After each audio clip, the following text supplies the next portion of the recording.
し波を揃えてゆこうお互いを信じ合う五人の仲間ボルテス5に預けた命飛ぶぜ宇宙の果てまでもみんなの笑顔持ち帰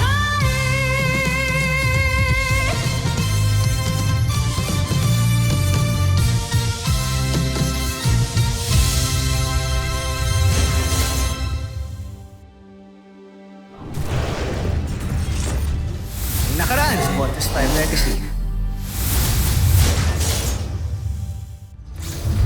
Nais kong makita ang mga nakuha mo.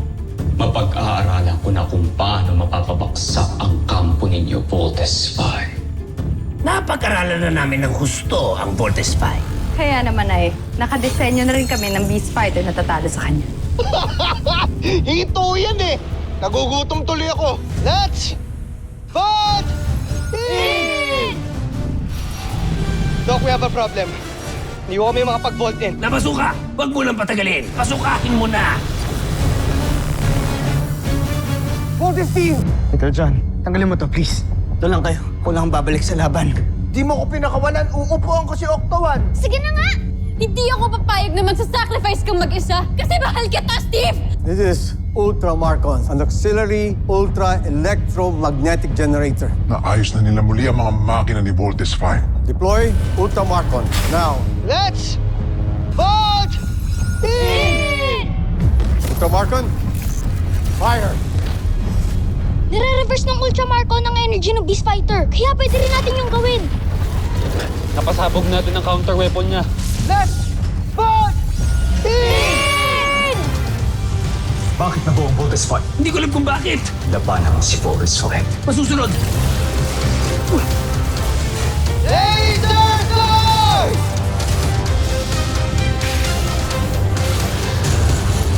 Team, dinner on me. Ulam, inihaw na hito. Hindi mo ko pwedeng mahalin. Kalimutan mo yung nararamdaman mo sa akin for your own sake. Oo, mahal kita. Bilang kaibigan. So huwag kang feeling. Kasi hindi ako isang tangang mafafall sa isang mayabang na tulad mo. Alam, may tao! Kuya! Kuya, gising! Nakapasok na pala siya sa kampo ng Voltes 5. At siguradong magtatagumpay siya sa kanyang misyon. Ako si John Armstrong. Nandito ko sa medical bay ng Camp Big Falcon. Anong gagawin niyo sa akin? Gusto lang namin makasigurado dahil minsan pinasok na kami dito ng mga kalaban. Yung tawag natin Bosenians. Let's do the bioscan.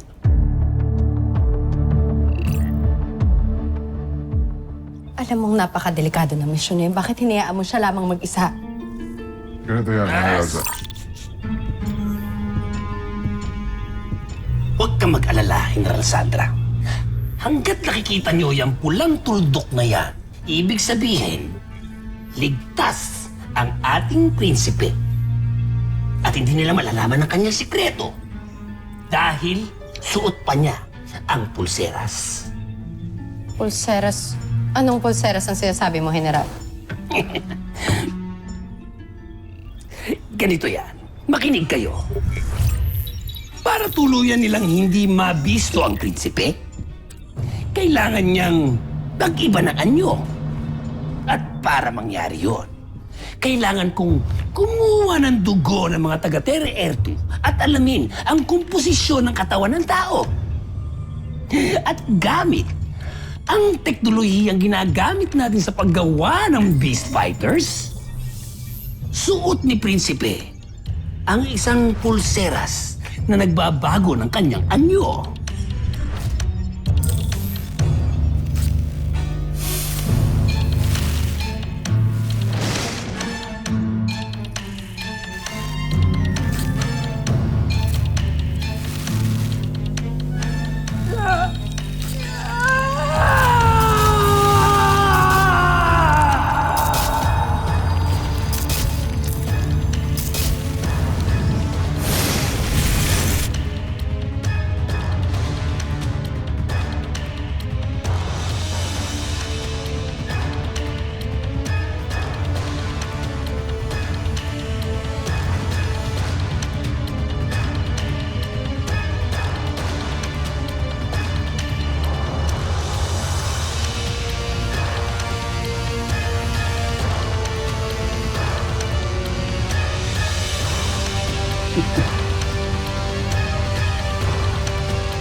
At sinong may gawa ng pulseras? Magaling! Napakahusay ng ginawa mo, General Zul. Huwag lang may mangyaring masama sa ating prinsipe. Dahil...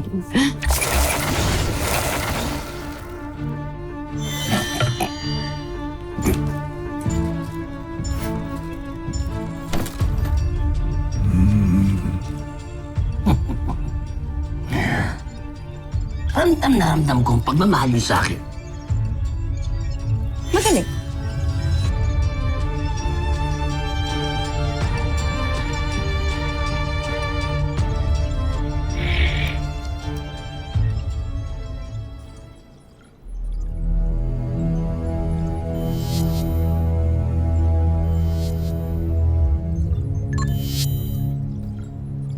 He's cleared. He's a human being. See? Kaya tama lang na tinulungan ko siya. Tama yun, best friend. Kapag may tao na kailangan ng tulong, kailangan natin tulungan. O, iyo. Gusto na bang pakiramdam mo yan? Maayos na ako. Kaya ko na siguro. Aalis na ako dito dahil ayoko pang storbohin kayong lahat. Maraming salamat sa inyong lahat. Lalo na sa'yo. Utang ko sa'yo ang buhay ko, Little John. Okay lang yun, kuya. You're very welcome po. O siya, sige. Hayaan natin siyang mapagbihesan. Let's go, let's go.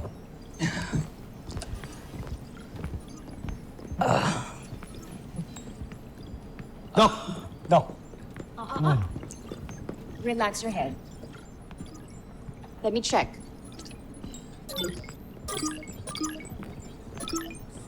He's fine.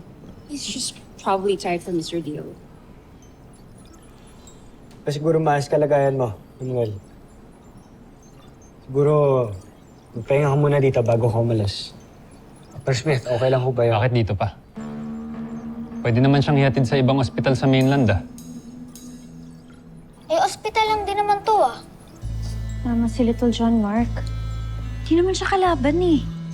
Saka nakita naman din na tao siya, so wala naman tayong dapat ipag-worry. Anong wala?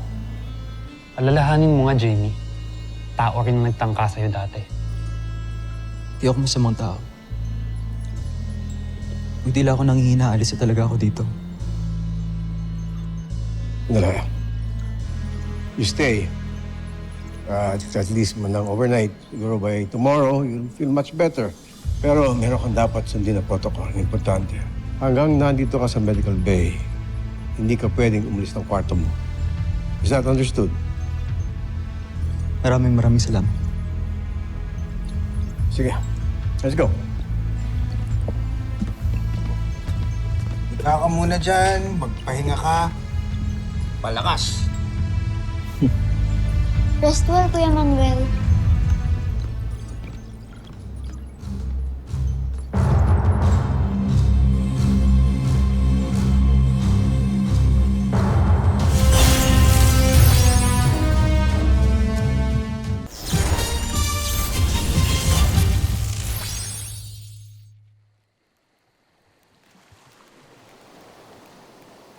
Buti pala pumayag yung security mo na iwan muna tayo.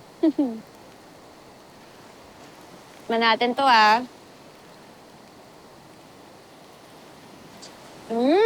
Kumusta? Sarap ng marshmallow. It's tender, it's juicy. Medium rare, natin mo sa rasa. Sarap!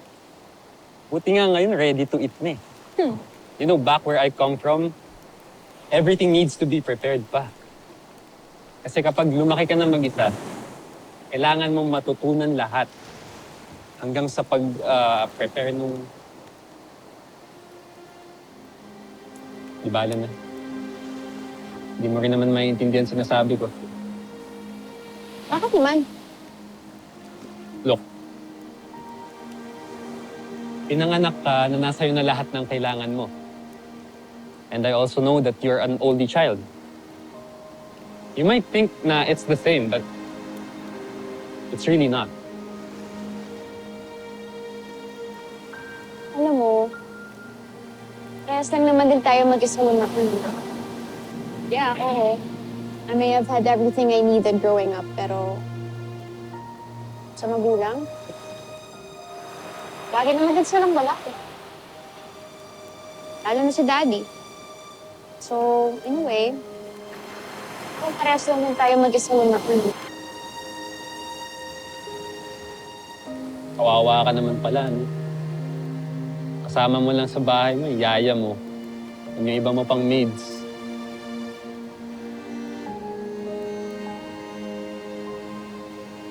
Jamie, sorry. Di lang kasi ako sanay makipag-usap. Wala kasi akong social skills.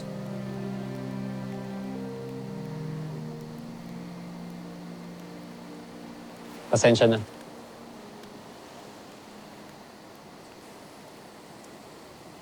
Jamie, believe me, I want this night to be meaningful. Very obviously, sira ako na. I'm sorry. Pasensya na.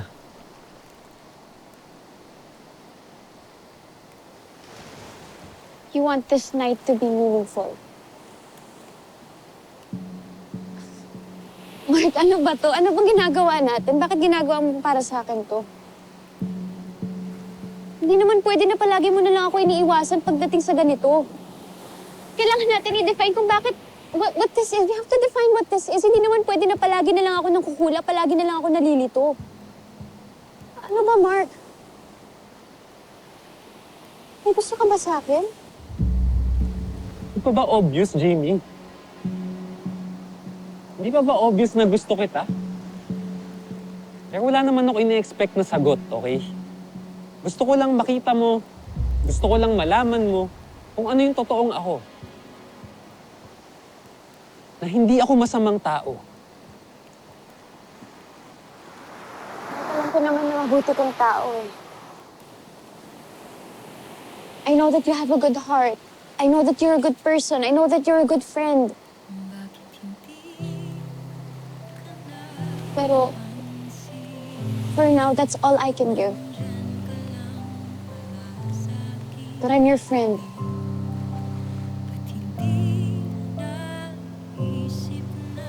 I understand. But perhaps, maybe, okay, just maybe, you'll fall for me eventually. And until that day, mag-aantay ako, Jamie. Ikaw sana ang nauna, sana'y sa'yo at di kanya. Ang puso ko paano magkakawala?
Kay Manuel? Ano ginagawa mo dito? Ano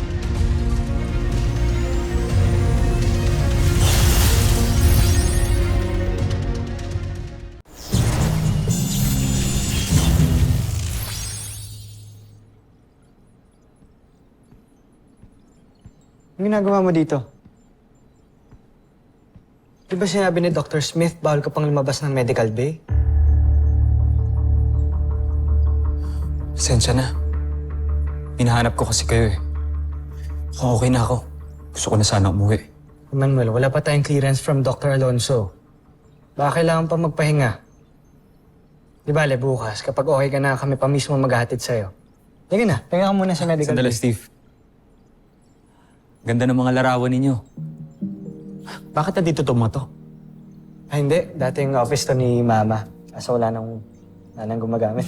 Tapos si Little dyan, no? Bata pa. Yung kasama natin kaninang bata. Sino sila?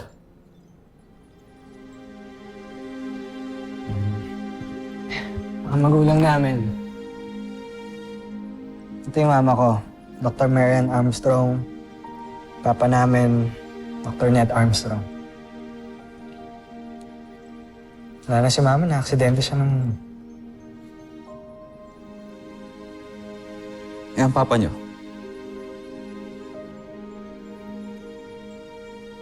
We don't know. Hindi namin alam kung patay ba siya or kung nasan man. Kasi hindi namin alam eh, kasi naalala ko lang, dati, nung mga bata kami, sakay siya ng isang malaking spaceship eh. Feeling ko, umalis siya para pag-aralan yung kalawakan, ibang mga planets. Ibang planeta? Yeah. Mars, Jupiter. Di ko alam. Eh, doon lang naman pupunta yung mga malalaking spaceships, di ba? Pero hindi namin talaga alam kasi hindi na siya bumalik. No goodbyes, no closure.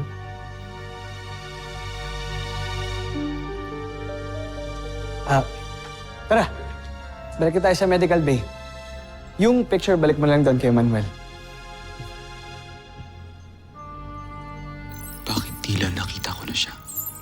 Bakit pamilyar ang kanyang wangis? Nagkakilala na ba kami? Saan? Bakit hindi ko maalala?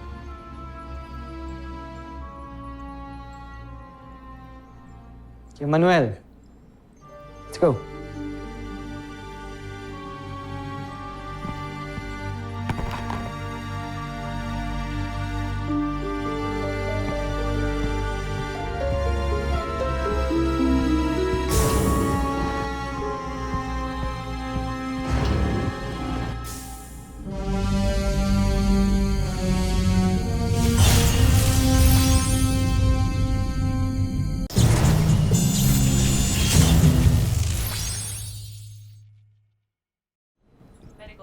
Buti pa kayo mga kapatid mo, no?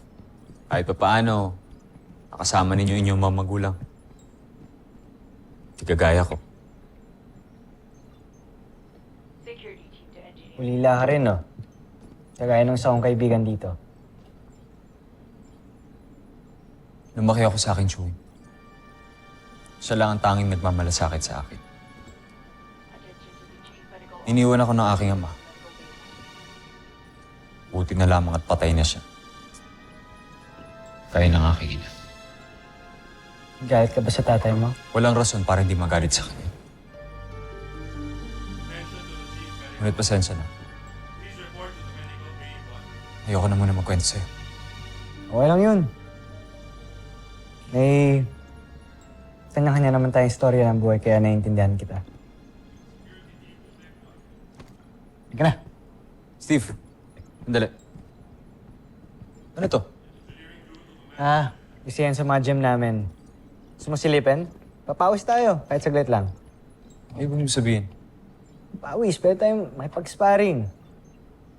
Marunong ka ba makipaglaban? Marunong naman. Kahit pa paano. Bukan natin yan. Tara. Excuse me, man. Sir! Sir! Sparring tayo. Sama tong bisita natin. Siyan nyo lang, ha? Yes, sir. Medyo di sanay, eh.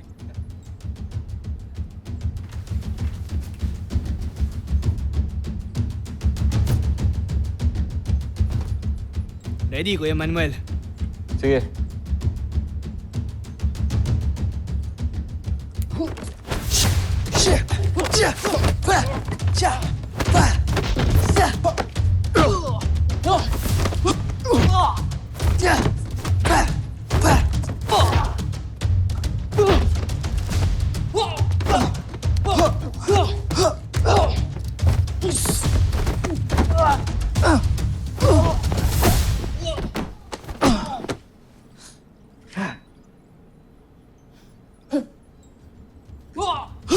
Wow! Kuya Manuel! Tama na! Awat! Awat! Chill.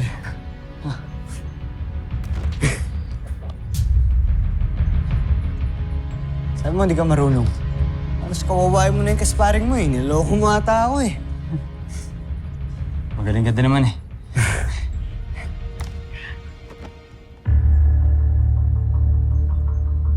Ayos. Asa? Men! Sir. Thank you. Oh.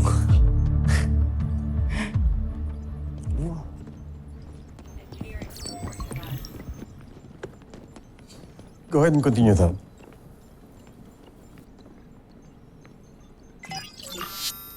Sergeant Major, you have something to report.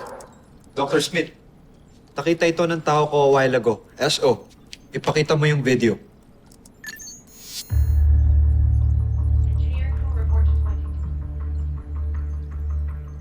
Hindi namin alam kung paano siya nakalabas ng medical bay dahil mukhang hindi nag-function ng CCTV, that's why pinapacheck right now. Pero base rito mukhang nagmamatsyag siya sa buong camp.